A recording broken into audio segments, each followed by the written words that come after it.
Thank you everybody for being here, for inviting. Happy to be here, but not happy with my topic. I mean, war. Not living in this topic, that's what I'm not happy with. You have all probably heard about the Kakhovka dam on Dnipro River. Water washed away everything, like living in that from the reservoir and along the riverbeds. People, fish, plants, cows, houses, cars, mollusks, dogs, cats, a lot of soil, and carried away this all to the sea, our common sea, with Carthaginians, with Turks, with Bulgarians, Romans, and Russians. Russians rushed to accuse Ukrainians in blowing up this dam. And it's not the first time they are doing this.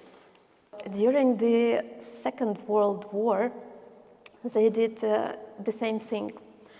Soviet authorities blown up the dam, this one, to stop Germans who were offensive very quickly. Researchers say that this blowing up did not stop Germans, did not affect the war, but killed thousands of locals and destroyed their houses and farms.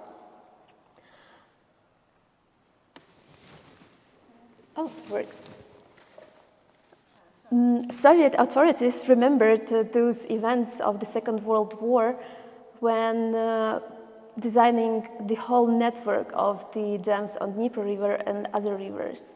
And so they were designed not only for producing with water heavy industry, that's the main industry who uses water, not only for watering agrarian fields, endless agrarian fields in the south part of Ukraine, not only for providing people with water, but also to use it as a weapon of mass destruction in case of the West enemy.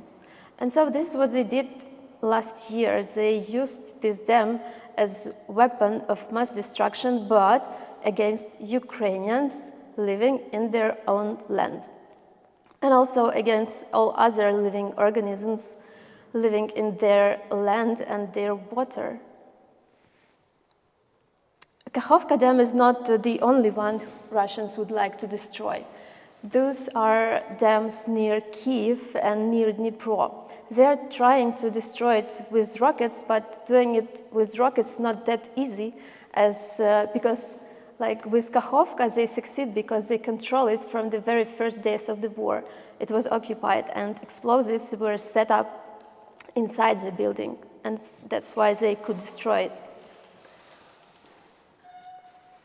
Ukrainians also destroy dams during this war. This one is on Dnipro River. That's not the dam, but that's the result of the destroying the dam. And this is what was crucial at the beginning of the war, because it stopped or slowed down Russians from getting to Kiev. Like, this water was crucial then. As I said, there is 5 more dams on Dnipro River and other dams on other rivers which can be used the same way. But there's also other ways of using water in war. You definitely heard and read about mines in the Black Sea. Mines are from time to time found on the shores of the countries of the Black Sea basin, but also there are mines in rivers. An interesting thing is that this technology of mining water for the first time was used during the Crimean War. That's the middle of the 19th century. And that war finished with Russian capitulation. This year, Russians are actively using water one more way. They started to poisoning rivers.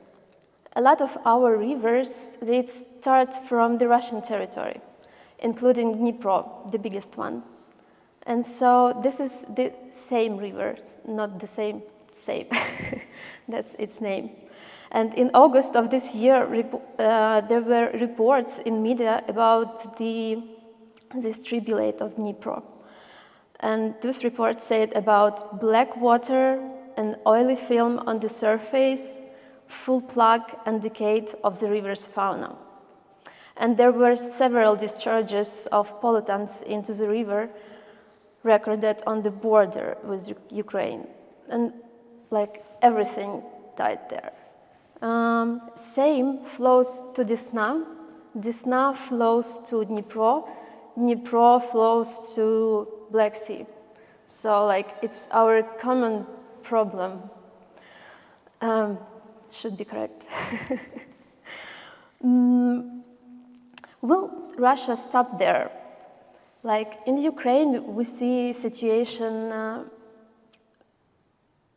like the way they cannot conquer our territories, and so they will try to do them just impossible for living because of the absence of access to the water and to electricity. They already destroyed all power plants, hydropower electric plants and thermal plants, and so only nuclear power plants are left, and that's what we expect they to do next this winter. And that's what Zelensky said during his last speech at the UN General Assembly in Washington.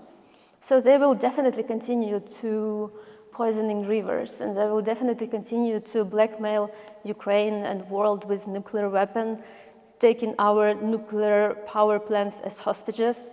So they just needed Ukraine not to exist, probably.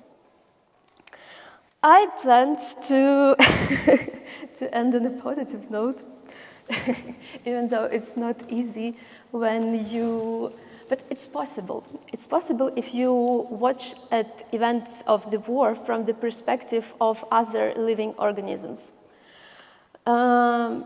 This is the former reservoir, and and this is a good example of showing that territories which are now not accessible for people, they are still accessible for all other living forms.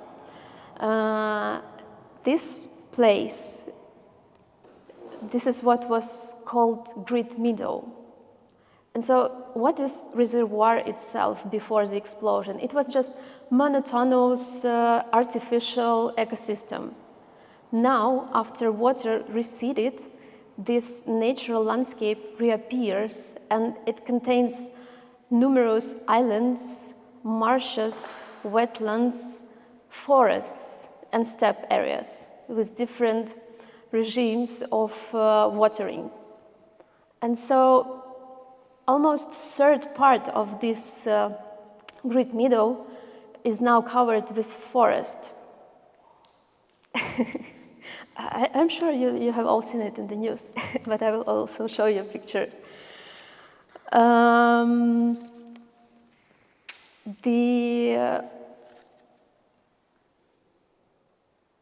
I'm thinking about details to say or not to say.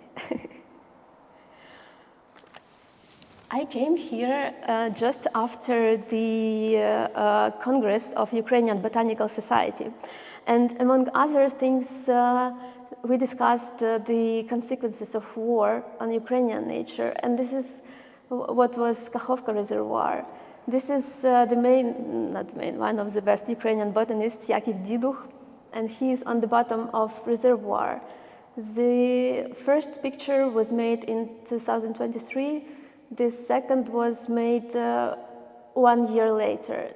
So the tallest among those trees are 4.5 meters, and it was this spring. So now it's probably even more.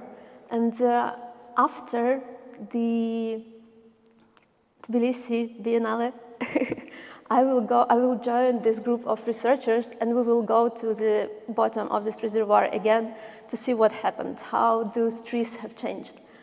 Last time they went there, this group of researchers, they were shelled, but they were able to escape. And I think that even now, if the shell begins again, we would be able just to hide in this new forest. This botanist, Yakov Diduch, at the conference, he was talking about the assessment of ecosystem services. Yes, that's how yeah. So he compared the ecosystem services from the reservoir and from the new forest, which is already now there. And so, according to his assessment, this new willow forest gives 40 times more ecosystem services than what was reservoir full of water.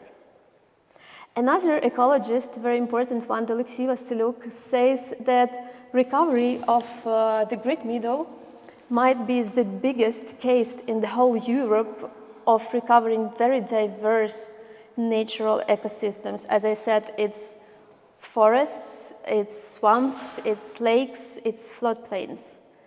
And a lot of species already going back there. They were like displaced by the Soviet representatives because of that dam, and so now they are going back. Rivers, seas, and swamps are very convenient front lines, and we are not unique in this. The last thing I want to say is that it's very strange to live in the 21st century in Europe and to talk about war of destruction of people, of identities, of statehood, and destruction of all environment with its all inhabitants. It's so strange that simultaneously there are plans like for getting to the Mars and conquering territories by killing everything living on that. Would it be possible to destroy those dams and to get back those natural ecosystems without war? I have doubts. But of course, this price we are now paying for it is too high.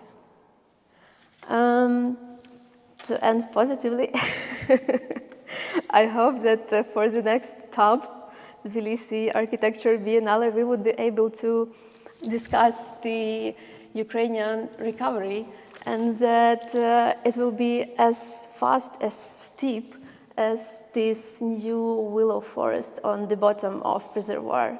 Thank you very much for listening.